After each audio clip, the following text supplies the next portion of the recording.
जिस जीव का शरीर छूटता है उसके बाद में उसके पारिवारिक जन उसका जो नाना प्रकार के कर्म का क्रिया काज क्रिया करते हैं वे सही है या गलत है, वे क्या है, उसकी असमंजसता हमें समझ में नहीं आ रही कि एक तो हमारे करने से उसको लाभ मिलेगा या उसकी करनी धरनी का परिणाम ही उसको मिलेगा। ये क्या चीज़ है? शरीर छूटने के बाद में या तो वो जो शरीर में रहा जीव उसकी करनी के अनुसार कर्म के अनुसार उसको फल मिलना चाहिए, या फिर उसके जो रह गए परिवार वाले वो उसको क्रिया कर्म करके उसे मुक्ति दिला दें। ये सही है कि उसके कर्म पे आधारित है, क्या प्रभाव है? तो भगवत कृपा से सही बात इसमें यही है कि जीव की करनी धरनी खुद को ही भोगनी पड़ती है, खुद को ही समझनी पड़ती है।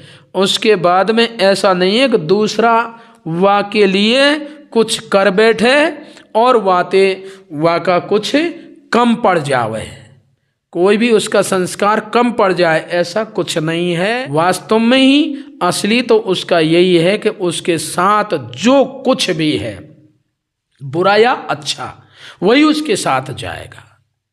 यदि ये कर्म कांड जो समझ में आ रहा है कि कर्म कांड हमारे परिवार लोगों ने करे हैं, उसके बाद में ये समझें कि वो कहाँ जा रहा जीवात्मा, क्या विधान है, तो उसको हम पकड़ेंगे तो निश्चित सही बात यह है कि उस जीव को तो वही मिलेगा जो उसने किया है, चाहे सही चाहे असत, चाहे झूठ चाहे सही, ये तो उसके ही अनुसार मिलना है, नहीं तो और दूसरे के अनुसार नहीं मिल सकता। करेगा सो आपको, माई को ना बाप को, कोई सुख दुख नहीं देत विधाता, निज कृत कर्म भोग सुन भ्राता।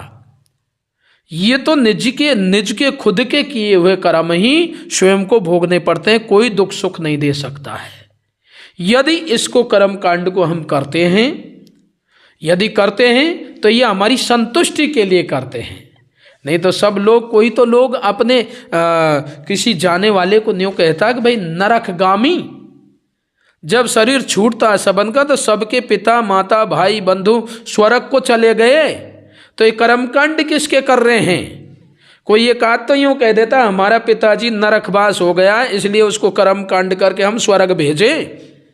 सबके तो पहले ही स्वर्ग चले गए, तो अभी कर्मकांड किसके कर रहे हैं? तो झूठा दहल सा है ना, झूठा विधान है ना। इसलिए वास्तव में करनी धरनी खुद को ही भुगतनी है, ना कि कहो कि कर्म कांड करने से उसको कोई लाभ मिल जाए। प्रेम से बोलिए सदगुरुदेव जी महाराज जी की जय, परम पिता परमेश्वर की जय।